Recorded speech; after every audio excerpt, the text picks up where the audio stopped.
In this episode, we're going to do clear in real time because knowing just the steps is not enough. You got to see it in action. You can get better at it. You're going to see me flow. We're really going to figure this out. And why this matters? Because your brain goes blank when you're in these difficult conversations. And you need to know something simple to follow to make it easier for you to be more effective, more persuasive. And my promise to you is by the end of this episode, you're going to know what each letter means, you're going to know my word-for-word phrases, and you're going to hear it in action. I'm Corey Shapiro. This is the Getting Divorced Without Losing Your Mind podcast. Let's set the scene. Let's say you're in a co-parenting relationship or you're at the stage where you have a formalized parenting plan. Something written, something you've been following, and you've been alternating weekends. And you've been doing this for some time. And now all of a sudden, your soon-to-be ex, you're not divorced yet, says, oh, my sister's wedding's in a few weeks on a Saturday. Let's switch weekends. But on that weekend, you realize you promised to take the kids to an amusement park. All right, so there's a little dilemma. And also, this is a wedding that they're just giving you notice about just a few weeks in advance, which is ridiculous because they probably had notice of it for months, even a year in advance, and they're just letting you know last minute. So you may be activated. And if you are activated, this is not the time to do the full clear method. You can just say, let me think about this and get back to you. And that's okay.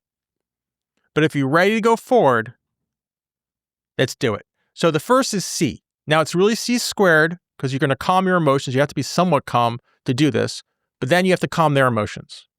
So your instinct is, that's my weekend, or this is last minute, or you knew about this forever. Why are you telling me now? My suggestion is to do something that calms the energy. Hey, your sister's wedding's a big deal. I can see why you want the kids to be there. See, that lowers the energy. Not getting defensive. That's helping this process. Then you move into the L. You're looking for small agreements. You know, you're hearing their requests, which is just their position. Doesn't mean you're saying yes to their position, but you're seeing what you can give. You're seeing where you can compromise. So maybe your instinct is you should have thought about this when you got the invitation and told me. You know, you're telling me weeks in advance. I already have plans. You know, so sorry, too late. My suggestion, though, is to say, you know, I told the kids I was going to take them for an amusement park that weekend. They're looking exciting, really excited about it. You said the wedding's on a Saturday. Maybe we can do this, just maybe not the whole weekend. See, that's small agreements that we're thinking about. Then you want to move to E, which is express shared values. The instinct can be, you know, this is your problem, deal with it. If you told me in advance, didn't do it last minute, maybe I could have been flexible, but it's gone. You know, they really are excited to go to the amusement park. We're going to be there. It's going to be a whole thing that weekend. But my suggestion to you is, you know, we both want the children to have these wonderful family events, wonderful opportunities to have your sister's wedding, but also when they have these fun experiences that they've been looking forward to. See, that's what we want. Don't we both want that? That's a value that you both are going to share. If you got to the position, that's divides, but the value, you're both on the same page. And then you go to ask, don't demand. This is important because you're open-ended questions, you're giving ownership to the other side, you're giving respect. And I know that's going to be hard to give, but they're going to give it back to you if you can give it to them. That's the goal here. You got to give to get. So the instinct is you can say, listen, here's how it's going to be. You said you wanted Saturday. When's the wedding? Start, basically attacking them with simple questions. Instead, let them figure it out. Not saying you're agreeing to it, just let them figure it out. They're going to feel a lot more ownership. So, how can we make this both work? You said the wedding's on Saturday. Maybe they can do the amusement park on Sunday. Tell me a little bit about how we can do both. See how now this becomes problem solving? If we just sat with our instincts, where's that going to lead us? Into increasing conflict, into problems. But if we went to our principles and did the clear method, which is really what the principles are, aren't we doing this a better way? And that's why we end with R, because you got to respond neutrally. And that's the thought. You got to have that thought of being curious, of knowing what you don't know. Your instinct could be, it's just like their way or the highway. They're so controlling. I'm just their, peon. But my suggestion is, what don't you know? What don't you know about how they deal with things? That's really what's going to open the door. All right, so let's hear how this flows. I'm just going to do it all in real time. So the C is you're calming their emotions. So it's hey, your sister's wedding's a big deal. L, the wedding's on Saturday. Maybe we can focus on that day.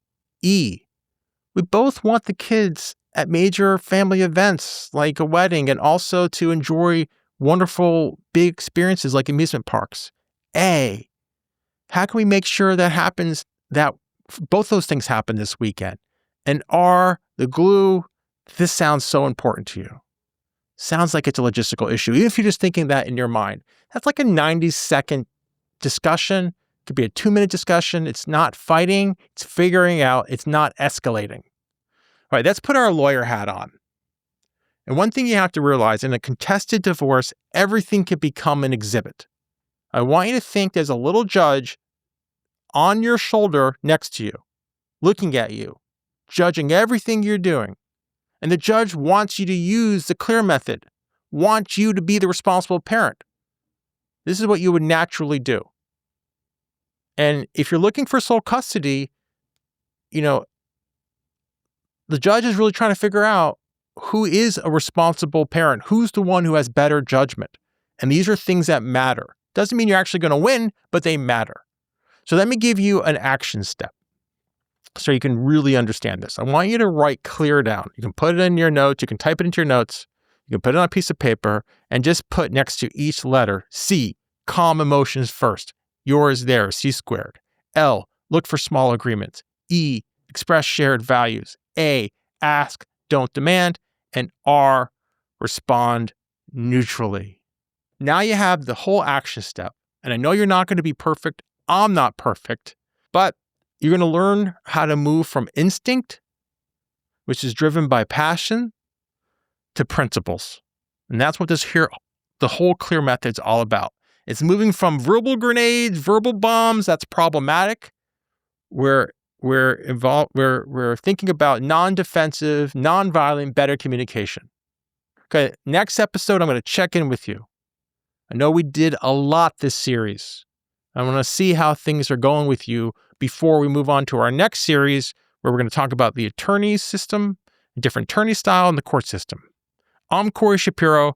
Let's step forward with clarity together. This podcast offers general information only. It cannot replace legal advice. If you need tailored advice, contact an attorney licensed to practice in your area.